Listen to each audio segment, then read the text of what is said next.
ஈரோடு மாவட்டம் மொடக்குறிச்சியில் அதிமுக பொதுச்செயலர் எடப்பாடி பழனிசாமி பரப்புரையில் ஈடுபட்டிருக்கிறார். நேரலை காட்சிகளை பார்க்கலாம். இன்றைக்கு இவ்வளவு விலை உயர்ந்திருக்குது. இதை கட்டுப்படுத்துவதற்கு இந்த அரசு எந்த நடவடிக்கை எடுக்கல. ஓட்டு போட்ட மக்களுக்கு துரோகம் விளைக்கின்ற அரசு விடியா திமுக அரசாங்கம் என்பதை நேரத்தில் குறிப்பிட விரும்புகிறேன். அதோட இன்றைக்கு எங்க பார்த்தாலும் போதைப் பொருள் விற்பனை அமோகமா நடந்துகிட்டு இருக்குது.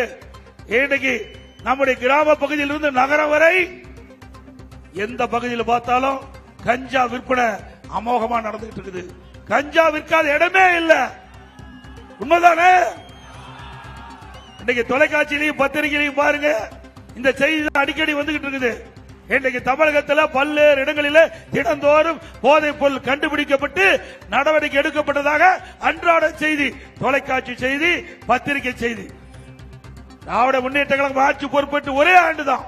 அந்த ஒரே ஆண்டில் இன்றைக்கு தமிழகத்தில் போதைப் பொருள் நடமாட்டம் அதிகரித்து விட்டது. அதை கட்டுப்படுத்த வேண்டும் என்று திராவிட முன்னேற்ற கழக அரசுக்கு பிரதான எதிர்க்கட்சி என்ற முறையில் நாங்கள் எச்சரிக்கை விடுத்தோம்.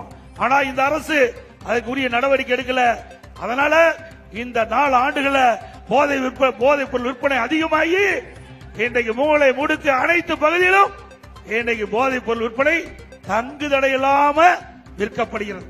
பள்ளிக்கு அருகில, கல்லூரிக்கு அருகில, பொதுமக்கள் அதிகமாக கூடுகின்ற பகுதியில் போதைப் பொருள் விற்பனை அதிகரித்து விட்டது. இதனால் மாணவர்கள், இளைஞர்கள், பொதுமக்கள் இந்த கஞ்சாவுக்கு அடிமையாகி சீரழியக்கூடிய நிலை தமிழகத்தில் ஏற்பட்டது.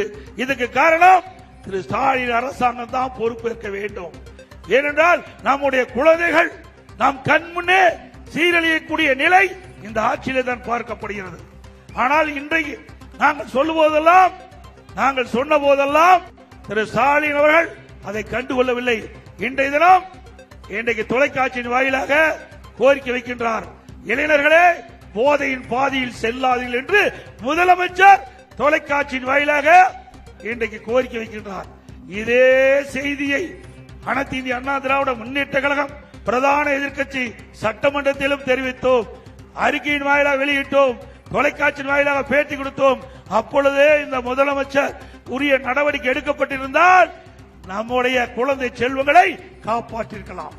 அதையெல்லாம் விட்டுவிட்டு போதைக்கு அடிமையாகி சீரழிந்து போய் நிற்க இடமில்லாமல் இன்றைக்கு தடுமாறி கொண்டிருக்கின்ற அந்த போதை ஆசாமிகள் இன்றைக்கு முதலமைச்சருக்கு நாணாதை வந்து போதையின் பாதையில் செல்லாதீர் என்று குறிப்பிடுகிறார்.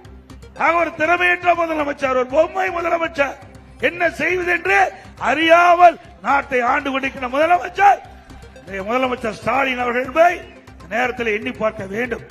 ஒரு நாடு என்று சொன்னால், ஒரு மாநிலம், ஒரு நாடு என்று சொன்னால் அந்த தலைமை பொறுப்பு வைக்கின்ற முதலமைச்சர் பிரதான எதிர்க்கட்சி சொல்கின்றதை முழுமையாக கேட்டு உரிய நடவடிக்கை எடுக்கப்பட்டிருந்தால் தமிழகத்திலே போதைப் பொருள் நடமாட்டத்தை கட்டுப்படுத்தியிருக்கலாம்.